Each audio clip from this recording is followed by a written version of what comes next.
Welcome to my channel. हम आज देखेंगे कि जो हमारा MSQ 2019 का रह गया था, आज उसको पूरा कर देंगे। तो बगैर कोई टाइम वेस्ट किए चलिए स्टार्ट करते हैं confident learning.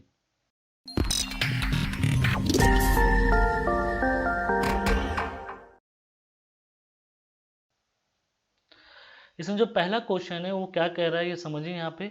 Which of the following statement is or correct for a plot strontium versus rubidium of a rock which has evolve in a close system. यहाँ क्लोज सिस्टम में बात की जा रही है। इसको आप ऐसे समझिए कि आपका जो डी के कॉन्स्टेंट होता है D is equal to D0 plus n into e की power lambda t minus one.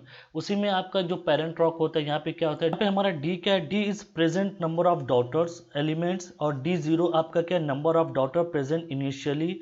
फिर उसके बाद आपका n क्या है, यहाँ पे n is the number of present parent currently and t is the time elapsed and then lambda is your decay constant. Rubidium and strontium की बात करते हैं तो इसमें क्या होता है कि अगर आप इसको लिखना चाहते हैं तो आप उसको कुछ इस तरीके से लिख सकते हैं। Strontium 87 divided by strontium 86 is equal to at time t strontium 86 divided by this at time 0 plus फिर उसके बाद हम बात करते हैं यहाँ पे ये रुबिडियम आ जाता है हमारा यहाँ पे 87। अगर डी के कॉन्स्टेंट की बात करते हैं तो ये सीरीज होती है, ये आपको याद करनी पड़ेगी, is equal lambda T minus one. तो ये आपकी सीरीज बनती है जिसको आप कंपेयर करते हैं y is equal to m x plus c के फॉर्म में आ जाता है। यहाँ पे आपका c ये है और m आपका ये स्लोप होता है और आपका ये ये x ये है और ये e की power lambda T minus one ये आपका स्लोप है और y ये आपका ये। इसको हम आइसोक्रोन भी बोलते हैं जब इसको हम प्लॉट करते हैं। तो आइसोक्रोन याद रखिएगा क्योंकि यहाँ पे ये वर्ड आपको दिया गया है आइसोक्रोन। जब आपका एक पेरेंट एलिमेंट से डीके होता है, डॉटर एलिमेंट बनता है, तो उसका आप वैल्यू स्ट्रोंशियम की वैल्यू जो डीके होती है उससे अगर आप कर्व खींचते हैं तो that curve is known as isochron. चलिए हम इसको डिटेल में जानने की कोशिश करते हैं कि इसका बेसिक फंडा क्या है और इसमें होता क्या है। उससे पहले हम थोड़ा थ्योरी की बात कर लेते हैं कि इसमें क्वेश्चन में एग्जाम के हिसाब से थोड़ा अच्छा क्वेश्चन है। इसको मेरे ख्याल से गेट में होना चाहिए था क्योंकि इसमें बहुत डिटेल नॉलेज की जरूरत पड़ रही है। अब इसका आप एक्सप्लेनेशन देख लें। यहाँ पे इसमें क्या क्या कहा जा रहा है कि rubidium is highly incompatible element. ये हाईली है as compare to strontium. Strontium fairly incompatible है। दिस मीन्स दैट एट जैसी पार्शियल मेल्टिंग होगी तो रुबिडियम ज़्यादा पार्टिसिपेट करेगा एज कम्पेयर टू स्ट्रोंशियम। चलिए हम डिटेल में यहाँ पे जानने की कोशिश करते हैं। यहाँ पे हम क्या कहते हैं, first note that at time t is equal to zero. यहाँ पे अगर जो हमारा time t is equal to zero है, जहाँ पे स्ट्रोंशियम 87 डिवाइडेड बाय स्ट्रोंशियम इसका जो रेशियो है टी जीरो पे, यहाँ पे हमारे रुबिडियम का रेशियो क्या है। यहाँ पे एक एक एलिमेंट की हम बात करते हैं, ये ए हो गया, ये बी, ये सी, ये डी हो गया।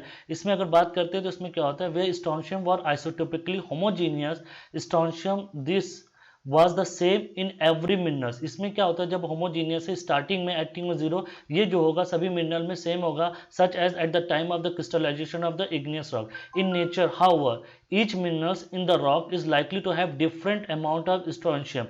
बट इसमें क्या होता है कि स्ट्रोंशियम 87 तो सेम होता है बट रुबिडियम 87 डीके होना स्टार्ट हो जाता है। जब डीके होगा तो ये रुबिडियम डीके होता है तो ये जो रेशियो होता है ये आपका डिक्रीज होने लगता है, जबकि स्ट्रोंशियम 87 अपॉन स्ट्रोंशियम 86 का रेशियो आपका कांस्टेंट बना रहता है। तो हम देखते हैं कि टाइम टी जीरो से लेके टाइम टी तक क्या प्रोसेस होता है और ये क्या कहलाता है, इसी को हमको देखना है और यही हमको क्वेश्चन में पूछा गया है।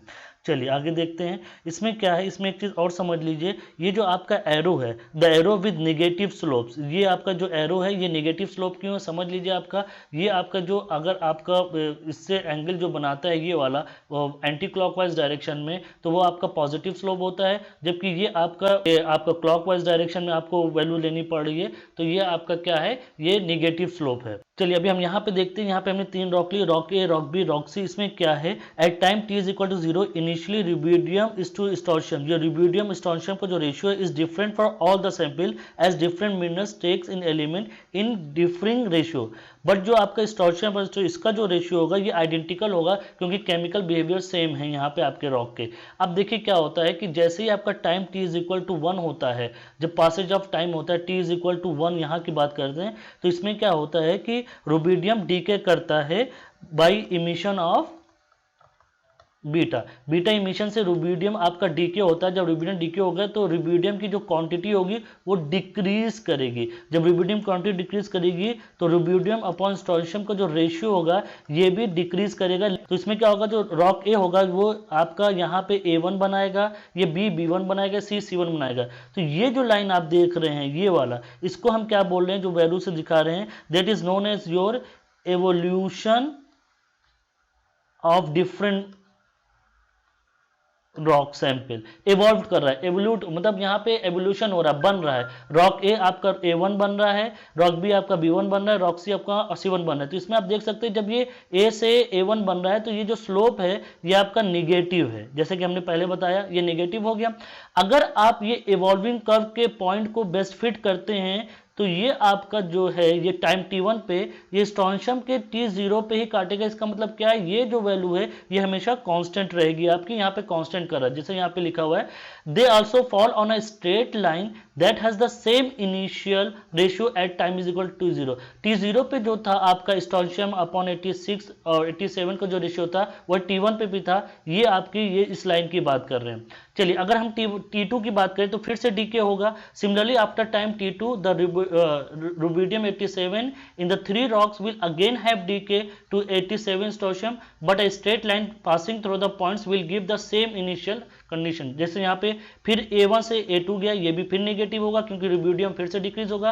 बट फिर अगर आप टाइम टी पर इन पॉइंट्स को मिलाते हैं तो ये जो आपका इनिशियल वैल्यू होगी ये इसी को वहां पे जाके मिलेगी with the same initial condition आपकी रहेगी। इसका मतलब क्या है कि ये इनिशियल कंडीशन आपको मिल रही है। तो ये जो आपका एरो वाला कर्व है ये आपका होगा इवॉल्विंग एवोल्यूशन कब हो गया, एवोल्यूशन लाइन या एवोल्यूशन कब हो गया।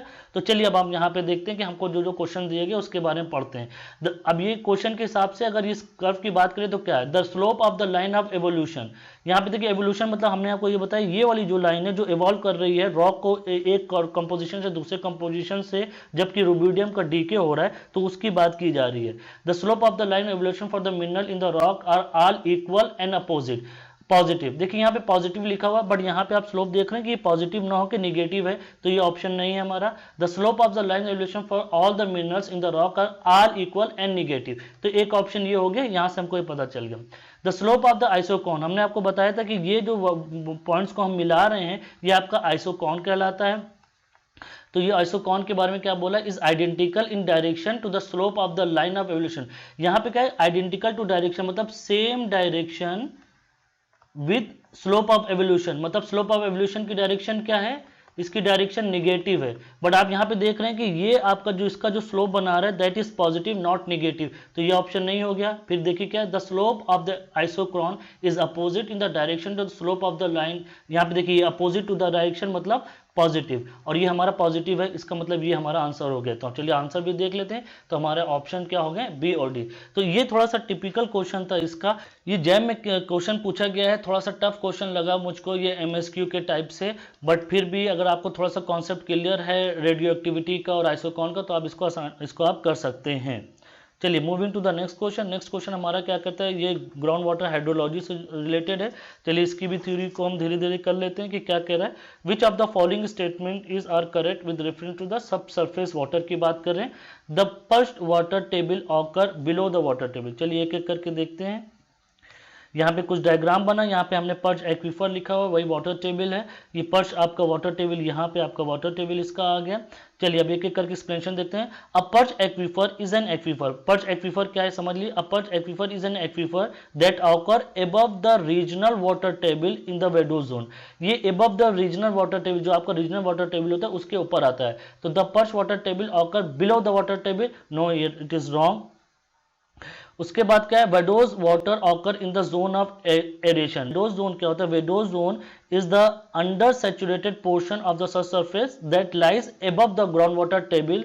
Pores in vadose zones are and pores in vadose zones are partially filled with air and partially filled with water, so vadose zone is also known as zones of aeration.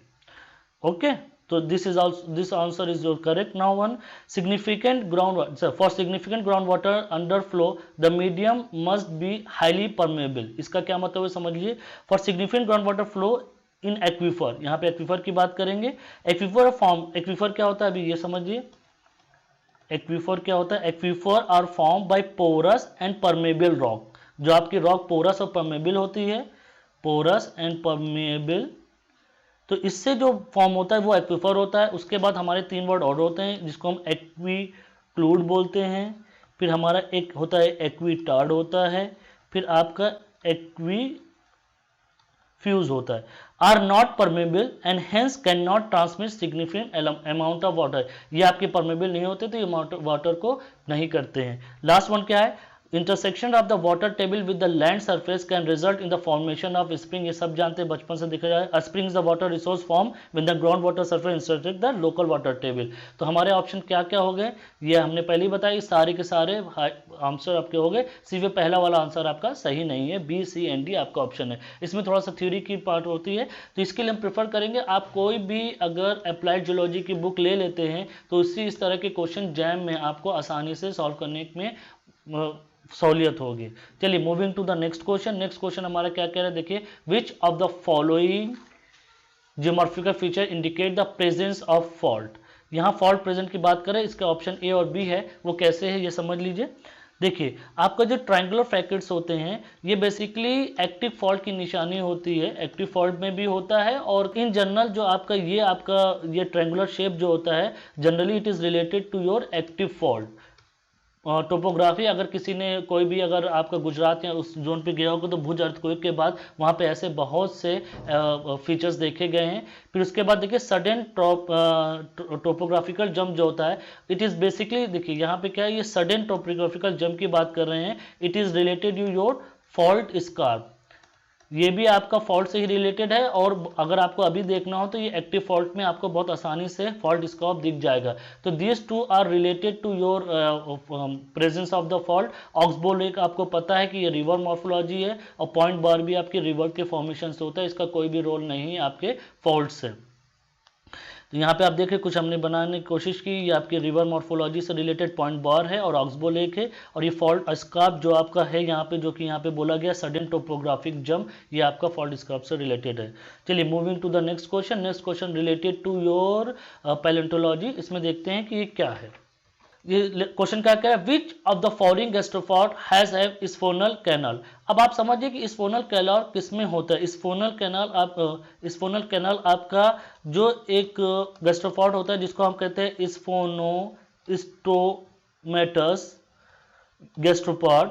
इसमें आपका क्या होता है, are those which have siphonal canal. इसमें siphonal canal होता है। It is marked by siphonal notch.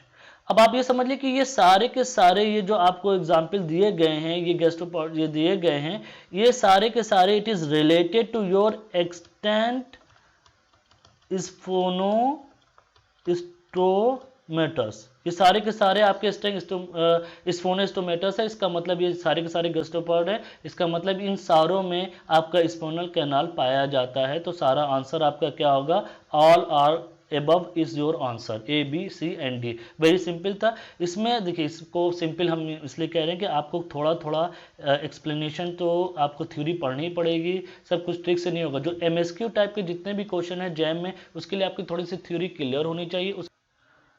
Moving to the next question. Next question क्या है वो देखते हैं। नेक्स्ट क्वेश्चन हमारा है, which of the following is are mode of preservation of the fossil. Fossil preservation के मोड की बात करें, इसमें देखते हैं। इस अभी चलिए थोड़ा सा एक्सप्लेनेशन में यहाँ पे देखते हैं क्या है। Small organism gate trap on viscous resin secreted by tree. अगर ये आप बात करें तो ये आपको याद होगा, डायनासोर मूवी आई थी उसमें देखा होगा कि ये जो आपका क्रिस्टल इसमें दिखाया था, इसमें से एक मॉस्किटो रहता है जिसमें से वो उसका डीएनए एक्सट्रैक्ट करके डायनासोर बनाते हैं। तो that is related to your point A. तो ये आपका प्रिजर्वेशन ऑफ फॉसिल्स हो गया। दूसरा अभी यहाँ पे लीफ की बात करते हैं, तो लीव्स क्या है, leave preserve as thin films of carbon. ये क्या है, इज अ कंप्रेशन। ये आपका compression and type of fossils, ये भी फॉसिल्स होता है आपका फॉसिल्स प्रिजर्वेशन। ये आपका टाइप ऑफ फॉसिल प्रिजर्वेशन होता है। ऑल्सो प्लांट मटेरियल में प्रिजर्व बाय पेट्रिफिकेशन। जो प्लांट मटेरियल होता है that can also preserve by the petrification. Also आपको मोल्ड्स के बारे में पता होगा। This are the moulds and cast. आप देख सकते हैं मोल्ड्स क्या है, कास्ट क्या है। Moulds are negative impression of the hard part of the organism and are an extremely common method of fossil preservation. यहाँ पे आप देखिए ये आपका आंसर हो गया। ये क्या है, negative impression of the hard part of negative impression को ही मोल्ड्स कहते हैं। ये जो आपका negative impression that is known as your mould. और कास्ट जो होता है आपका पॉजिटिव इंप्रेशन होता है। Mineral growth that branch like fern, ये जो आपका लास्ट वाला है दैट इज ये आप कह सकते हैं ये स्यूडो फॉसिल्स है। ये एक्चुअल में फॉसिल होता नहीं है बट स्यूडो फॉसिल की तरह बिहेव होता है। यहाँ पे आप देखिए इम्प्रिंट्स है that is seems like a fossil preservation of the fossil, but ये है नहीं, ये फन लाइक है। इसको इस तरीके से आप कहते हैं mineral growth that branch like ferns are not actually fossil but pseudo fossils. A crystal dendrite is one that develop with a typical multi branching like tree like forms। यहाँ पे आप देखते हैं ये डेंड्रिटिक पैटर्न की तरह show करता है और ये कंफ्यूज करता है एज अ फॉसिल, बट ये फॉसिल नहीं है, ये सूडो फॉसिल है। तो ये लास्ट वाला ऑप्शन आपका नहीं होगा। तो यहाँ तक के लिए अभी हम यहाँ पे इसको क्लोज करते हैं। ये हमारा एमएसक्यू टाइप हो चुका है। अगर इसमें आपको कुछ भी नहीं समझ में आया तो प्लीज़ मुझे बताइए, मैं आपको डिटेल एक्सप्लेनेशन शीट भी भेज दूंगा। टेलीग्राम पे फॉलो करिए, इस चैनल को सब्सक्राइब करिए और इस वीडियो को आप शेयर तो कर ही सकते हैं, तो अपने दोस्तों से शेयर कीजिए। तो अभी तक के लिए इतना ही, थैंक यू।